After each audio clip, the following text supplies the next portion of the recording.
out here after 30 years, yeah, I ain't got nothing, but I'm gonna have something because I'm rich in personality, you know, and I'm rich in love. My family love me, and that's really all that counts.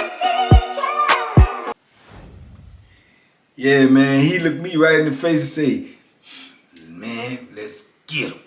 So once I seen that, he said, "Let's get him."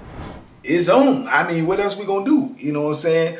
I got to roll with him no matter what, and that's just what the play is. So we go on back to the building.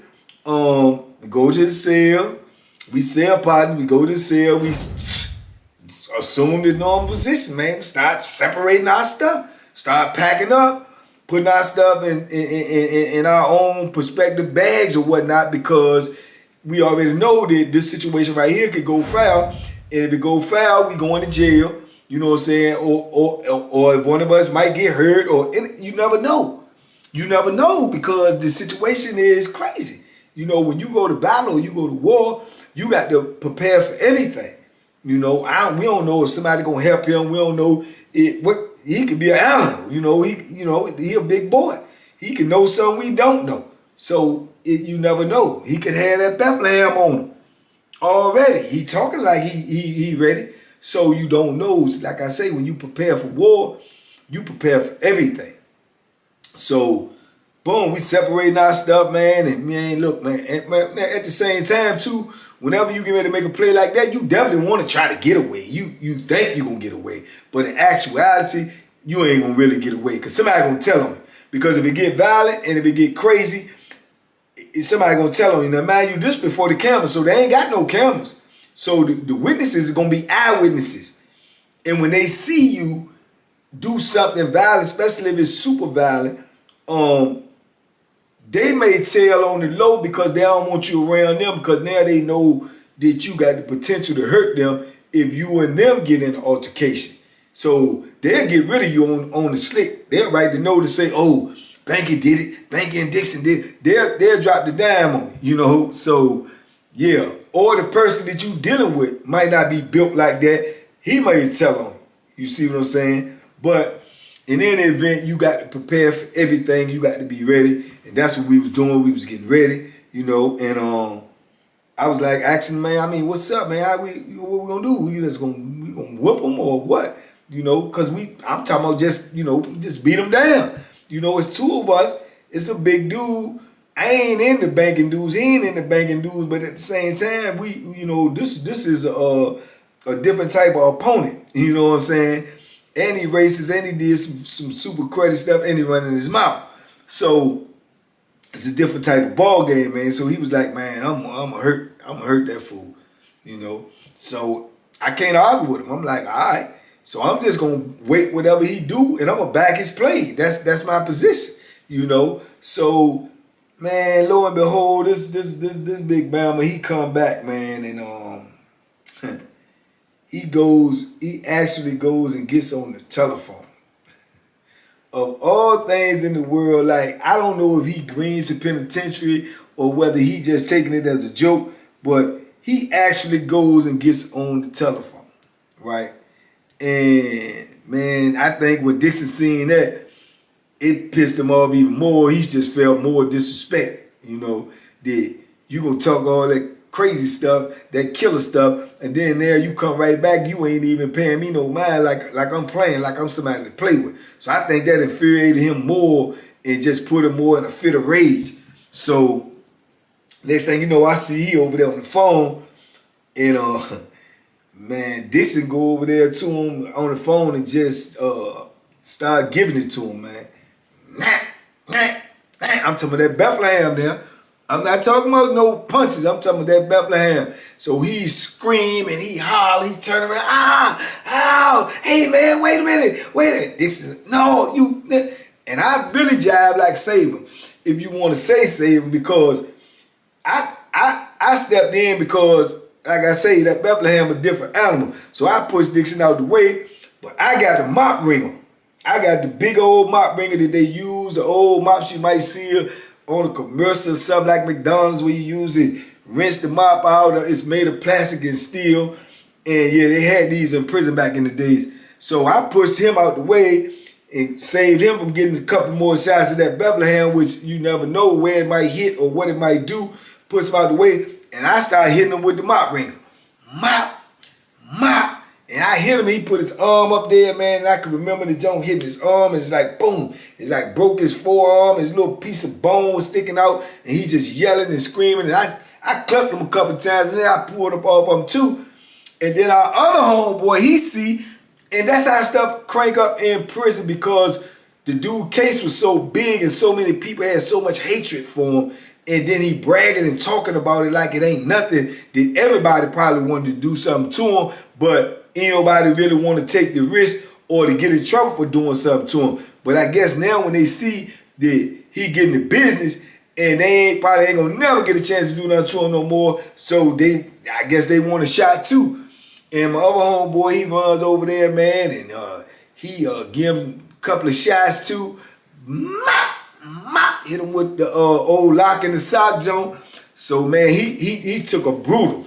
And he hollering and screaming. With all that killer talk he was talking, he hollering and screaming like a girl. CO! CO! Help me! Help me! He bleeding and hollering. So he drawing so much attention, man, so we just peel off. So we like, man, go change your shirt because we got blood on us. We like changing our shirt. We trying to get up out here before they call for reinforcements, the police to come. And mind you, like I said, there's no cameras. So all we gotta do is try to change our clothes to get this blood off us, and then we relied on whether somebody gonna tell on us, whether he gonna tell on us, because the police ain't see us. So there's really no witness besides, like I say, eyewitness. There's no camera, there's no eye in the sky. It's gonna be real eyewitnesses gonna be able to point the finger at you. So we change our shirts, and by now the CO done seen, because he's screaming and hollering. She opened the back door, and he slides in the back door in the back salad port, and she closed the door. Can't nobody get to him there but the police. He's in a little cordon off area that's a little bit bigger than the cell, you know, probably 12 by 15. He's up in there where he's safe, and he stay up in there until the police is coming there. They gonna come in drones. I mean, like 10, 15, 20, 30, and they gonna come even more so now because, like I say, this is a white dude, and we up here in racist land. We up here at Augusta, where ain't work there but 96, 97, 98% white people. So it's a serious situation there. So as they coming in and they filing in one by one, running, where he at? Where he at? Who did it? Who did it? They running in. We wait for them to run in. They run in. We walk right past them and go out the wreck. So we go outside the wreck and try to get off the scene of the crime, so to speak. And man, lo and behold, boy, I tell you, sometimes, like I say, you ain't gonna get nowhere doing bad, man. You just ain't. Karma gonna come back to you, man. We won't outside we probably went outside less than 30, 40 minutes, man, before our name came over on the loudspeaker to report back to the building. Everybody know what that means, you know what I'm saying? Report back to the building. So we knew, you know what I'm saying, the gig was up. It's just a matter now what type of, you know, story we gonna try to spin, but they calling us back. They ain't calling us back for no other reason than that. So we get back to the building, showing up, they turn around, cuff up, locking us up, say for what? Say, you know, dude said, y'all the one who assaulted him, woo, woo, woo. I'm like, I ain't do nothing. You know, I don't even know what you're talking about. I was outside, it just came in, whatever. They like, yeah, okay. You know, lock us up, man. We go down. The third dude, our homeboy, he don't go down. He got away. He got away. He got lucky. Man, they lock us up, man, and trying to give us some serious charges. I'm talking about street charges, which we ended up getting, some street charges. But, you know, we in the hole. We stay back there. We got the street charges on us. We had to stay back there for some months, man. They gonna take us to court, give us some more time, or whatever it is they gonna do. But like I say, sometimes, you know, the gods, man, they look out for you, man. I can remember us being back there for months. And we end up going to court, and we go to court the same day. That was the first time I could actually see him, because we in segregation. So he on one side, I'm on another side. So we go to court, we in the same van going to the court. So we talking and everything, like wondering what they gonna do, how much time they gonna try to give a dude, or whatever. And man, we get there, and they take us in, and I can remember us ended up when they called our case, and we going in there. This big fool and we try to come in there too. They try to bring him in there. He'll try to come in there with handcuffs and shackles on and get acting all crazy and retarded like he the Hulk or something, like he could break the handcuffs and the shackles and get to us and he gonna kill us for this, that, and the third. And he pissed the judge off so bad, man. The judge was like, what type of, buffoonery is this in my courtroom, man? And he probably pissed off himself, the judge, because he dealing with some prison stuff that don't even matter to him. He worried about some cases out here. There's some prison stuff that he got to hear because somebody took charges out on us. Man, he was so pissed off about the disrespect to his courtroom, he threw the whole case out. He said, get it out of here. He threw the whole case out. So we ended up not getting no street charge, we're getting no street time for that. But it ain't matter for the prison. Prison had already got a whole different court system. They had already tried us, convicted us, and had us back there in segregation, and we won't get out till they let us out. So, but as far as getting some extra time on the street, we got through that because of him. The irony of it is he the one who beat the case for us because he was the one who told the people that we did it, and he was trying to press charges, and then you end up beating the case for us for coming in the courtroom acting like a fool. So thank you. Thank you very much. If you out there looking at this, thank you very much. Because them people trying to give dude 20 years, man. 20 years for maiming or something. They're trying to get 20 years. And as I told y'all before, if you remember, if you get time in prison, that's flat time. You got to stop and do them 20 years day for day. Then go back to doing your sentence. At least that's how it was back then. Whether it's still like that, I don't know. But 20 years wouldn't have been nothing to sneeze at back then because I probably still would have been in prison, So, yeah, crazy situation. Yeah, that's just like one of the incidents now. And then, mind you, man, me and this dude, man, I'm telling you, man, the adventures we had, crazy. And we back in the hole, right? And this how crazy stuff is. At the time, right back then, you get radios. We had the big boombox radios, like on Spike Lee, Do the Right Thing, man, like Radio Raheem. We could have them back in prison doing this time. So we got the big boom boxes and everything. But they take out some component in there that makes you be able to record. They take that out because they don't want you recording nothing that they doing or recording nothing that they say, or you argue with the police and he disrespecting you or calling you all types of, N-words or something that he ain't got no business doing. You ain't got no proof of besides your words against his, and your word ain't never no good against no COs. So I think that's the main reason why all radios had come. When you order them, they already have took out the component that you can record. Play, stop, fast forward, reverse. They took record out. But as I told you, you always got somebody in prison that's smarter than everybody. For real. You won't find them dudes in there. They sharp, man. And you can find a dude in prison that know everything. But I remember I had a boom box that I bought from somebody that actually had the record button on it. So it could actually record. So I could actually record myself talking, singing, doing whatever, and on a cassette tape.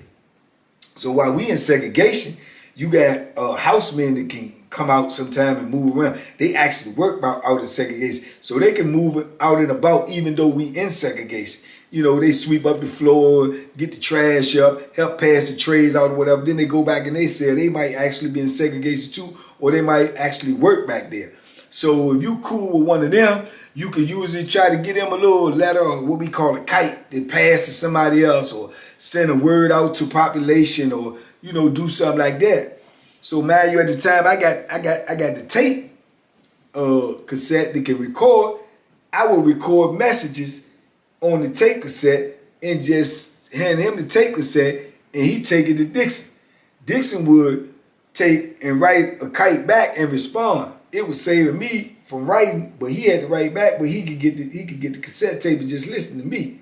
So that's how me and him was corresponding when he was on the other side and I was on this side. That's how we was getting our story straight for when we had to go to court in case we didn't see each other, in case we didn't get on the same bus together. we had our story straight because we was jive like correspondent.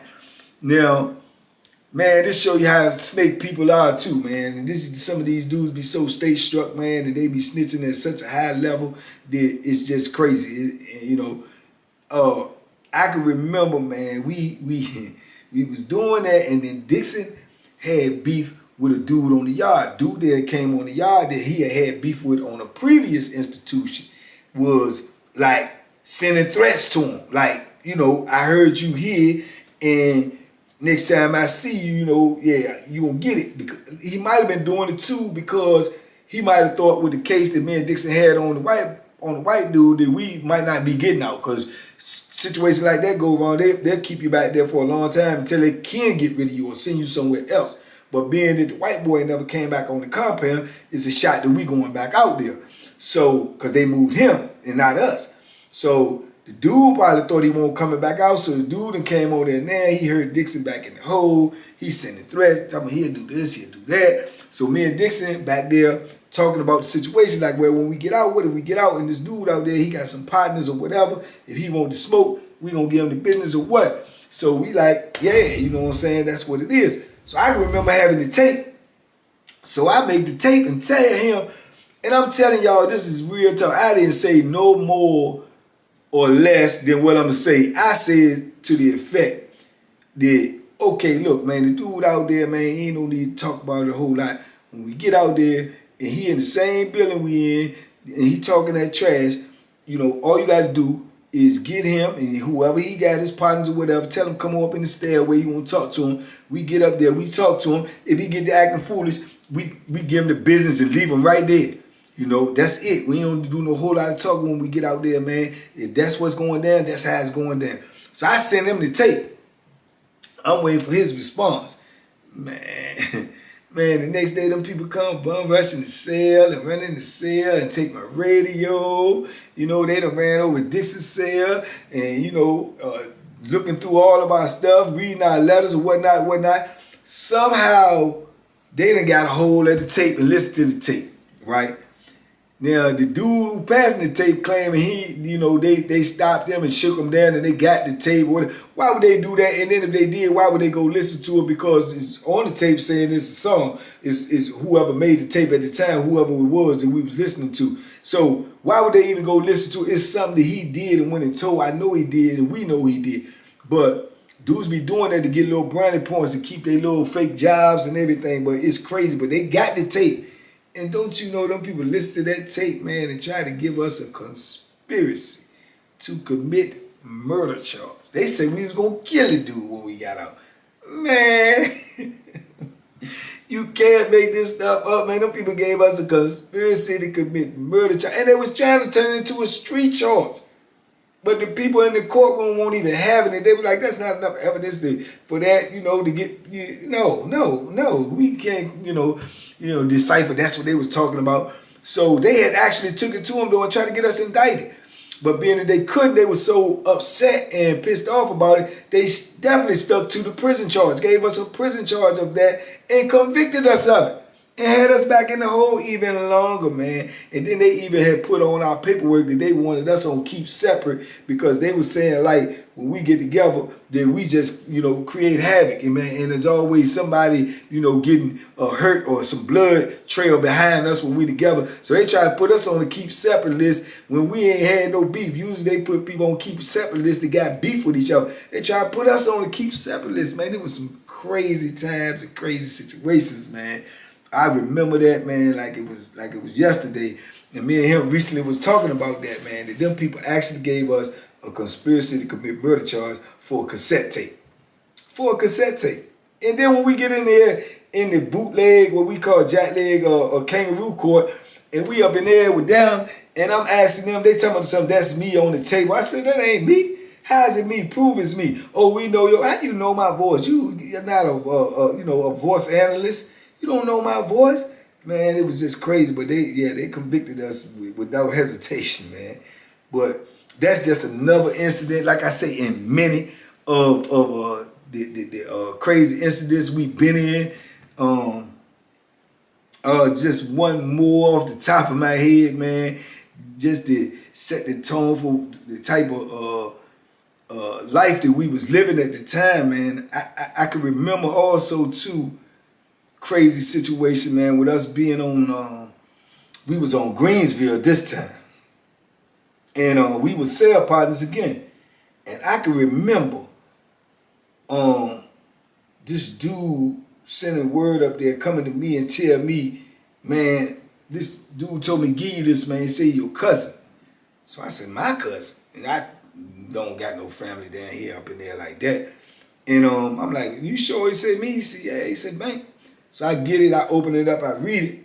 And it's a short zone, but it's saying like, yo, you know, this your cousin so-and-so. So I just moved over here from the other unit. This was on Greensville. They got 3 different units, you know, which is really basically 3 different prisons in one.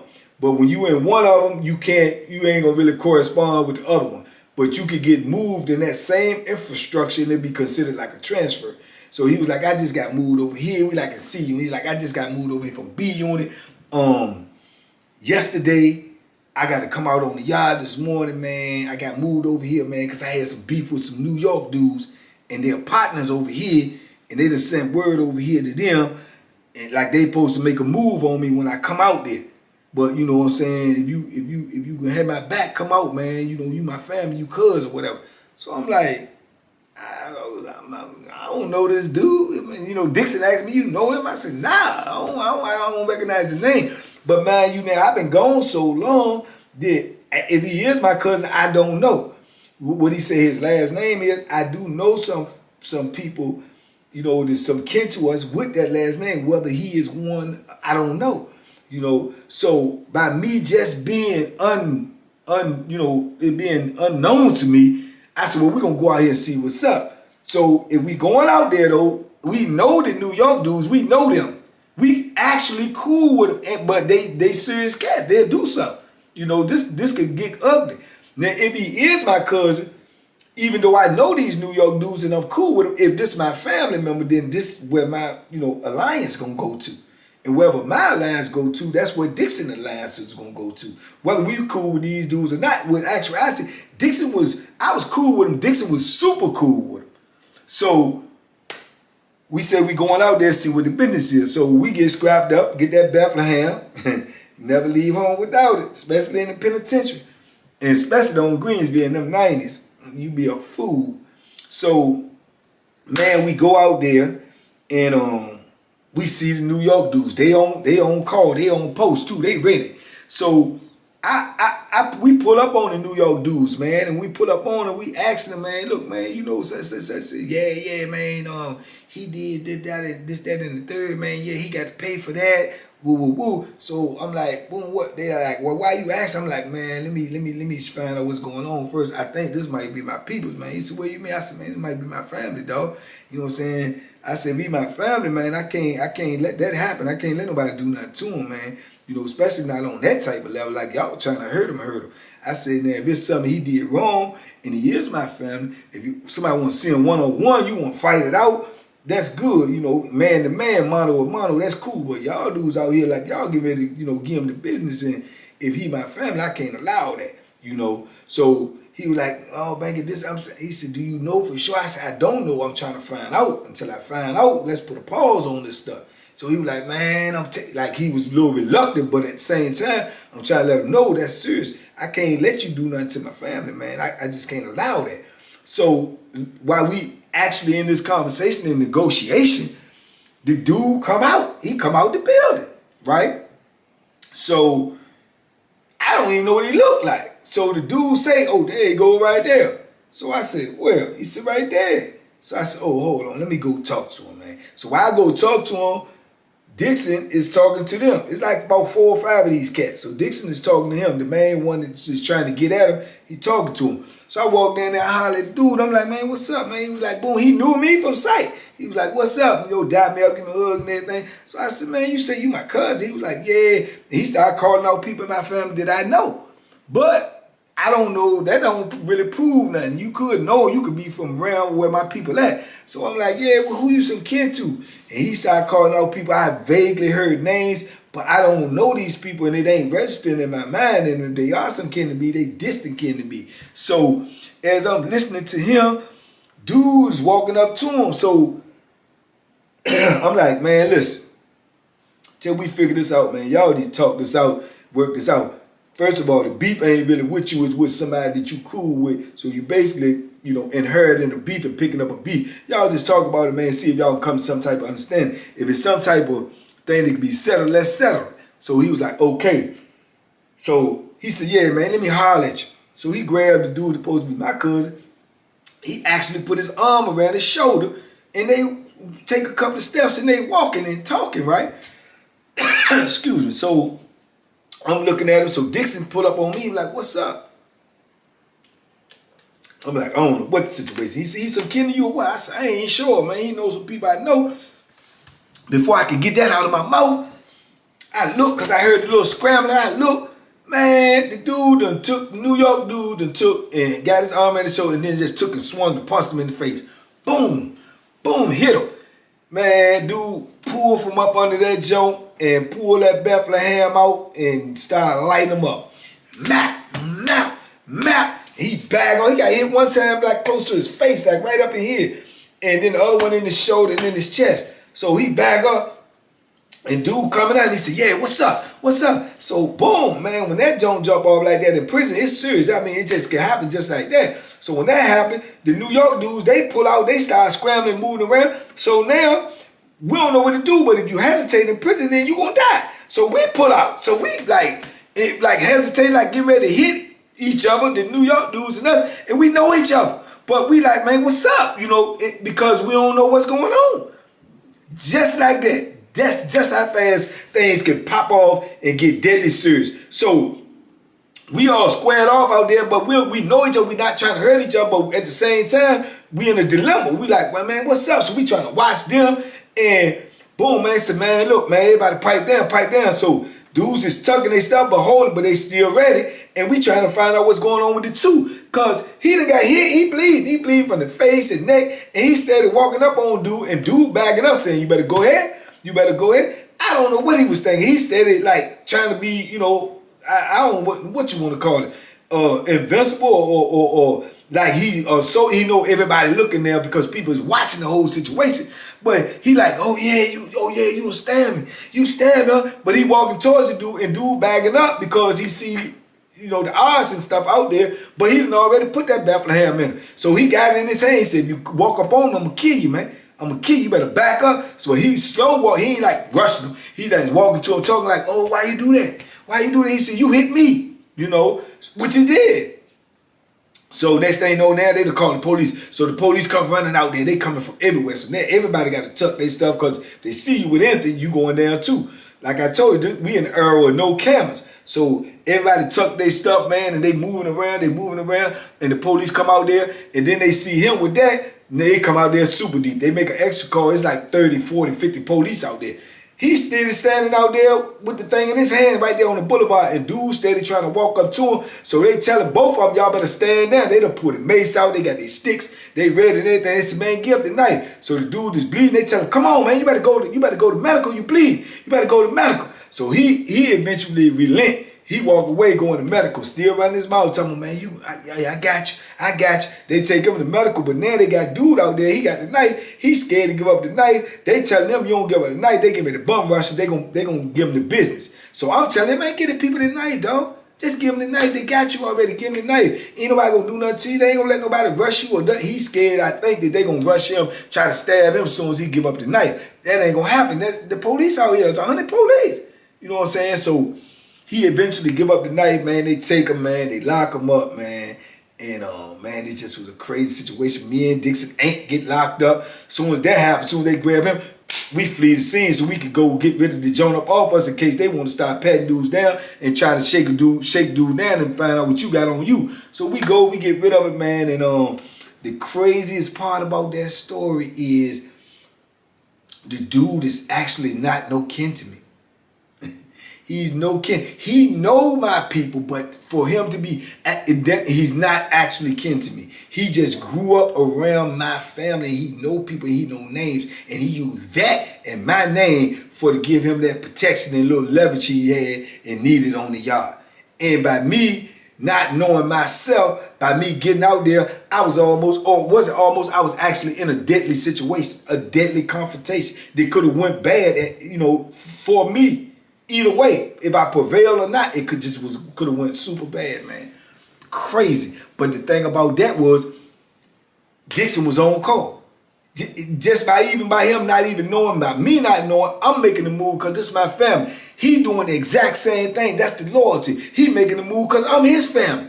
You see what I'm saying? And we get ready to go against dudes and we've been cool with everything. That severed the little relationship that we had with them, needless to say. We won't never super cool no more because they always looked at us with a crooked eye, and I guess we did them because of that little incident.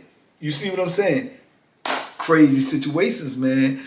And me and this brother have been in so many situations, man, and thank God we prevailed through all of them, man. He got out of prison before me. He's been out here for a minute. I think Dixon been out here now probably about 11 years.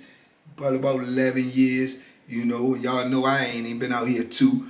But he's still my brother, man. We talk often. We haven't actually been physically seeing each other because he live in Delaware. I'm in Virginia. But we setting it up, man, where we gonna actually link up one day soon. He's working, just got his culinary degree, certified chef. Salute to my brother.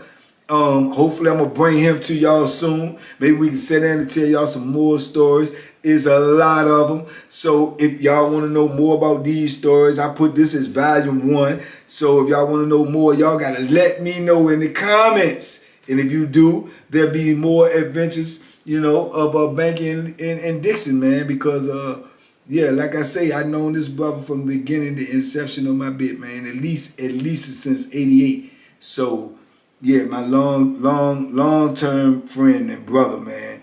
And, yeah, me and this dude done went through a whole lot of situations together, man. And we done came through a whole lot of situations together.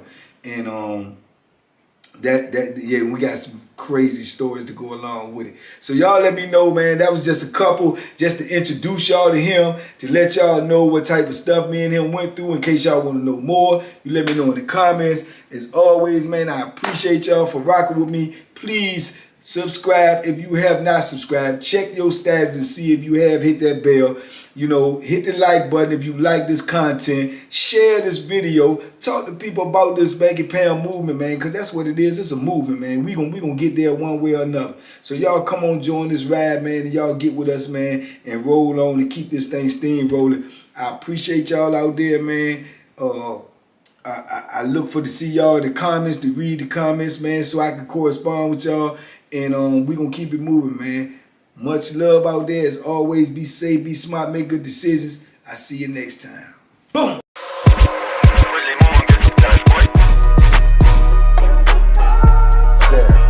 The Banky special. Yeah. Pure deliciousness. Pure deliciousness, man. My name is Banky, man. Everybody calls me Banky. That's the name that I got from my grandmother when I was young. I'm coming out here after 30 years. Yeah, I ain't got nothing, but I'm gonna have something because I'm rich in personality, and I'm rich in love. My family love me, and that's really all that counts.